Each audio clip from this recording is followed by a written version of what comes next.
మా ఇంట్లో ఒక వంట ఆవిడ ఉన్నారు సార్. ఆవిడ "అమ్మ ఏంటో తిన్నది అరగలేదమ్మా. కొంచెం నాకు లిమ్కా తెప్పిచ్చి" అంటుంది.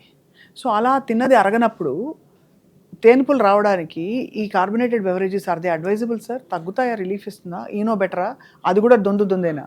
ఈనో ఇది 2 ఒకే రకంగా పనిచేస్తాయి. హ్మ్. బేసికల్లీ ఏంటి, గ్యాస్‌ని పెంచేస్తున్నాయి. కార్బన్ డయాక్సైడ్ వల్ల స్టమక్ ఉబ్బిపోయింది. హ్మ్. స్టమక్‌కి పైన ఒక ద్వారం ఉంది, కింద ఒక ద్వారం ఉంది. ఈ కింద ద్వారాన్ని పైలోరిక్ స్ఫింక్టర్ అంటాము. హ్మ్. పైదాన్ని గ్యాస్ట్రో ఈసోఫేజియల్ స్ఫింక్టర్ అంటాం. ఇప్పుడు తాగినప్పుడు ఇది ఉబ్బిపోయినప్పుడు పైకి వెళ్ళడానికి మెకానిజం లేదు. ఆ మెకానిజం వస్తే అది వామిటింగ్ ఇక. సో కిందకి పోవాలి.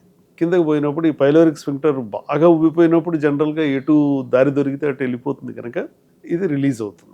ఈ కంటెంట్ కిందకి వెళ్ళగానే అబ్బా ఇప్పుడు నాకు చాలా బాగుంది అనిపిస్తుంది. రిలీఫ్ వస్తుంది. ఇది పర్సీవ్డ్ ఫీలింగే తప్ప దానివల్ల ఏం ఉపయోగం లేదు. But because of the sugar content definitely అవి రోజు తాగే వాళ్ళకి పొట్ట చుట్టూ అదనపు ఒక టైర్ వస్తుంది కదా. ప్యూర్లీ షుగర్ తీసుకుంటున్నారు లోపలికి.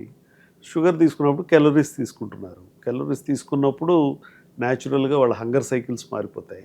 ప్లస్ ఇదంతా కూడా ఎనర్జీ వాల్యూ. సో దాంతో ఎక్కువ వెయిట్ పెరిగిపోవడం, డయాబెటీస్ రావడం, లేకపోతే NAFLD అంటే మనకి లివర్లో ఫ్యాట్ స్టోర్ అవ్వడం, ఇవన్నీ కూడా ఒకదానికొకటి లింక్ అయ్యి వస్తాయి.